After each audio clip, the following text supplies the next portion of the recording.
Hey, James, welcome to Brooklyn. What is this, fresh opportunity? What does it represent? What does it mean to you?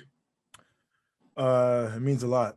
Just coming for 8 years in Houston, and then having a fresh start with some unbelievable talent, and obviously the coaching staff, the front office, from top to bottom.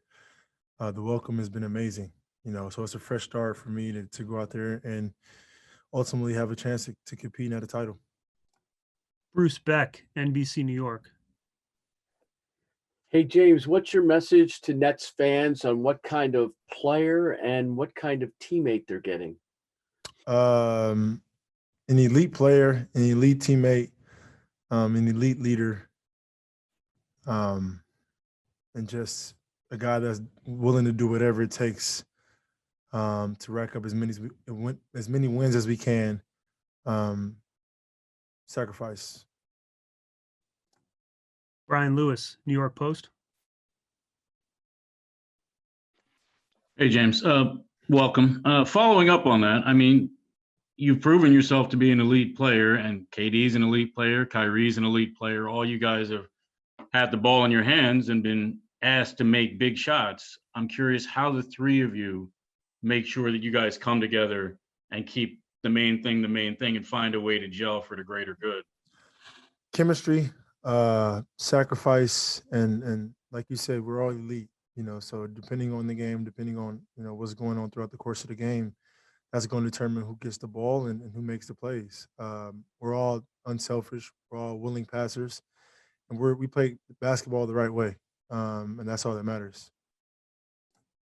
Otis Livingston, CBS New York. Hey, James, welcome to Brooklyn. From your post-game comments after the Lakers lost to what your teammates were saying about you as far as being disrespectful, and also you being held out of practice until a trade was made, it got pretty ugly at the end of your tenure in Houston. Is there any part of you that regrets the way that it ended? I wasn't disrespectful to anyone. Those guys had just got there, Houston. I've been there for a very long time. I've been through all the ups and downs, with that organization, and I wasn't disrespectful towards anyone. I just made a comment, that the team as a whole wasn't good enough to compete for a title, and at the stage of my career, right where I am now, that's what I would love, and so I wasn't trying to be disrespectful to anybody, especially not to the organization. And like I said, just I'm excited to be here in Brooklyn, and excited for a new start. But do you regret the way it ended, though? I mean, it's a place that you loved and you had so many Yeah, highlights. I regret because I'm not the type of guy to, I don't need the attention, especially the negative energy, the negative attention. Like I've never been that guy. So there were some things I felt like out of my character, but the ultimate goal was to get somewhere, where I can compete. And here I am in Brooklyn. I have nothing but love and respect for that organization, that city, and everything that they've done for me and my family. Much respect. Malika Andrews, ESPN. Hi, James. Welcome. Sean Marks said yesterday that in large part because you are pretty much going to be thrown into the fire here. Brooklyn has a schedule where they don't practice a whole lot. He's hoping that you will lean a lot on your previous relationship with Kevin Durant. What communication had you had with him in the days leading up to this? And how much do you think that that's going to play a piece, that previous relationship with both him and Jeff Green? That's a pretty special piece to lean on. I think me just loving the game of basketball, and having so much talent around me makes it easier. Obviously having conversation with Steve and Mike and the entire coaching staff, and then even the players today, I'm more confident because the things that they do offensively and defensively are similar to what I've been used to in Houston. So just going out there and being me, and making the game easier for obviously Kevin and when Kai comes back, but our bigs, our shooters, and just being myself. And that's the most important thing. Greg Logan, Newsday. Hi, James. Welcome to Brooklyn. I'd just like to drill down a little bit on your thought process, even before training camp, making the decision to asked for the trade from the Rockets to the Nets. How did you arrive at that? And was there conversation between you and KD and Kyrie when you guys worked out in Los Angeles prior to the season? You know, how far back does this go? As far as with Houston, just wanted to, after the bubble, after that loss, just wanted to reevaluate my career and the team and the direction that the organization was going. And then you look from top to bottom, from the general manager leaving to Mike D'Antoni leaving, to reevaluating our personnel and see if we had enough to compete with the best teams in this league.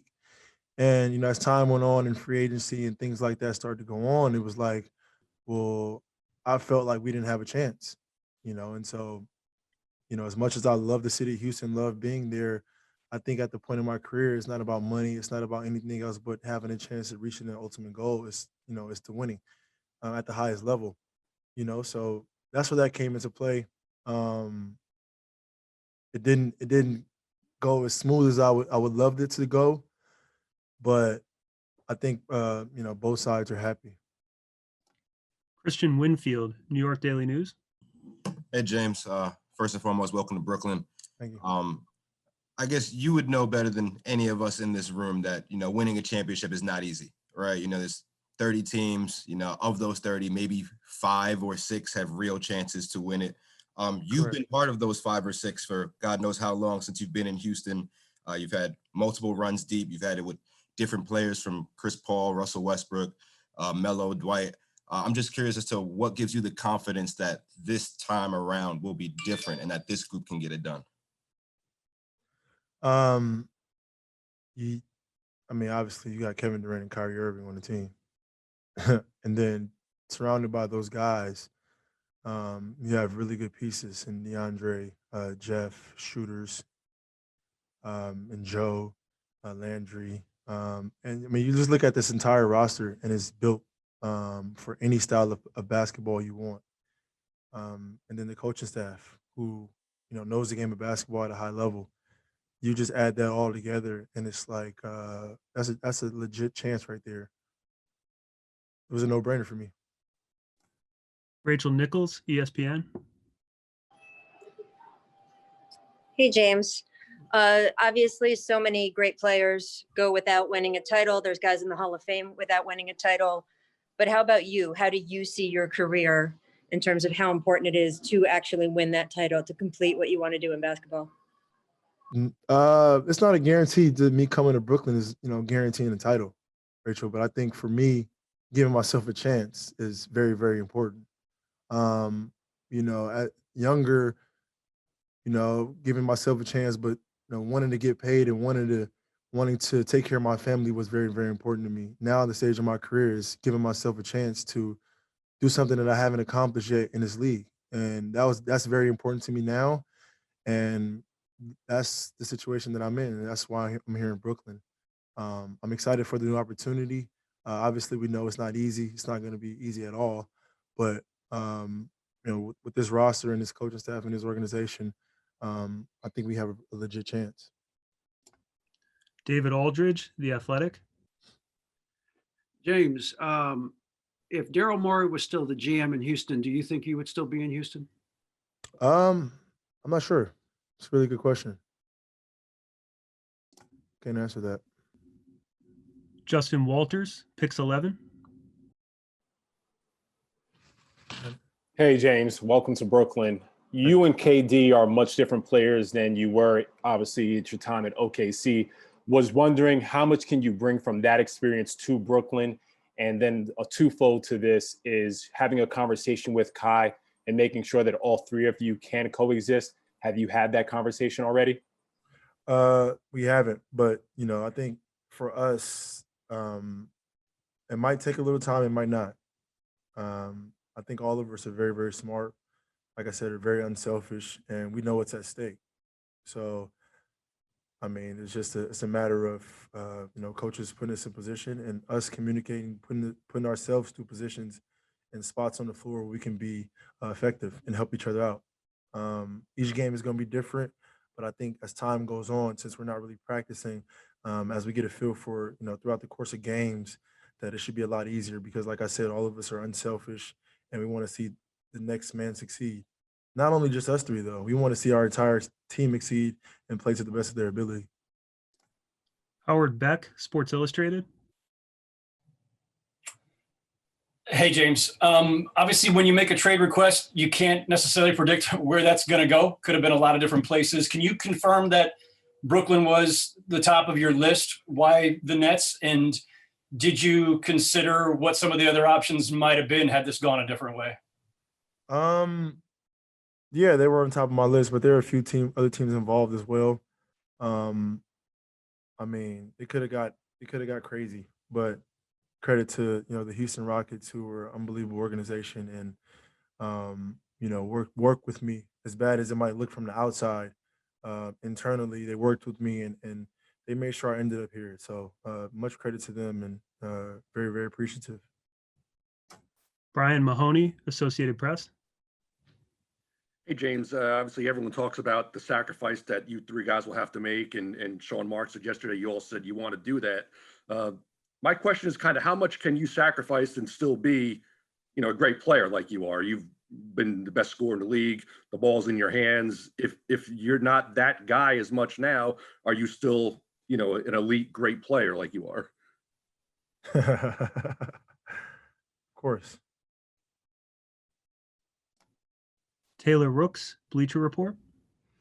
Hey, James, welcome. I know you're obviously still getting acclimated to this team, but when you look at yourself and you look at the pieces, what parts of your game do you envision, staying the same for this to work? And what parts do you envision changing for this to work with this team? Very good question. I think for me, my playmaking ability, we have two elite scorers that the world knows already. My job is to come out here, obviously score the basketball when needed, but my playmaking ability, whereas getting our shooter shots, getting our bigs finishes around the rim, and making the entire team better. I think that's one aspect of my game that will excel in this offense. And as long as I'm making my teammates better, it doesn't matter about the points. Like, I think everybody knows that I can score the ball at a high clip, and that's where the sacrifice comes in at. Bob Windrum, Nets Daily. Hi, welcome to Brooklyn, James. How would you describe your conditioning level now at this point in the season? Great.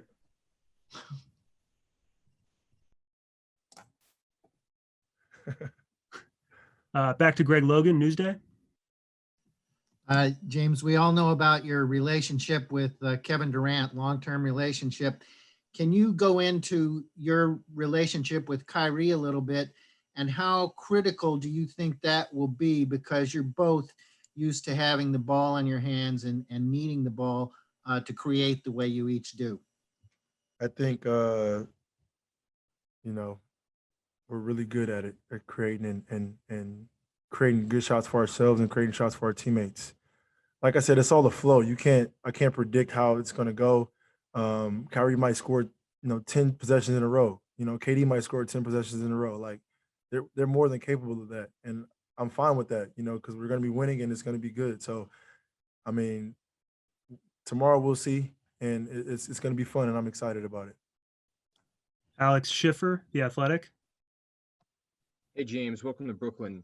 Obviously, you played against Steve Nash early in your career, but outside of that, did you have much of a relationship with him prior to this trade? Not really.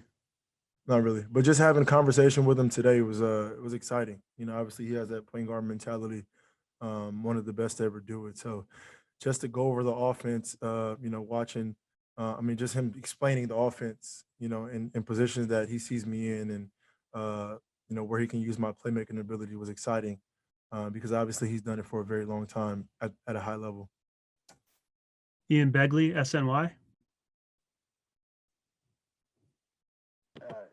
James, welcome to Brooklyn. How much, if at all, did Mike D'Antoni being here factor into where Brooklyn was kind of on your wish list entering this thing? It was a part of it. Mike's an unbelievable coach. He's been doing it for a very, very long time, and obviously Mike is a factor. Just being comfortable with him, being comfortable with Kevin, knowing Kyrie, just the entire just those four pieces right there made it easy. You know, obviously then being in Brooklyn, you know, for me it was a no-brainer. Brian Lewis, New York Post. Hey, James, following up on two of your answers, I mean, do you expect, I guess, to facilitate a little more for KD and Kai, score less and facilitate more for them? And secondly, I'm not questioning, you know, your focus or your drive, but when you get questions about your defense or questions about your conditioning, do you use those to kind of self-motivate, you know, bulletin board type stuff? Do you use that to self-motivate? Nah, I'm already motivated. I'm as motivated as they come. I don't really pay attention to the defense and the conditioning because everybody's started the same as far as like, you know, training camp and all that. So it doesn't matter to me. I don't really focus on it. I don't really pay attention to it. I know I'm one of the best basketball players that we have in this league. So, you know, my job is to go out there and focus on what I'm supposed to be doing every single night.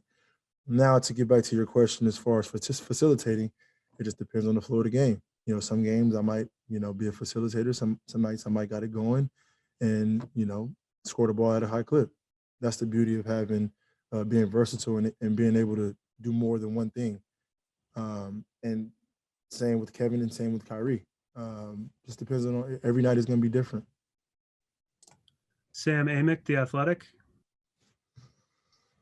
James, good to see you. As far as trying to understand how you got to this decision, you talked about Coach D'Antoni and being happy that he's in Brooklyn. But I wonder when he decided to leave, you know, he'd been in the news a lot. We knew that was a possibility, but did that play a part for you, you know, and how did that hit you? And within that, Tillman Fertitta and what role, if any, his handling of Rockets business might have hit you?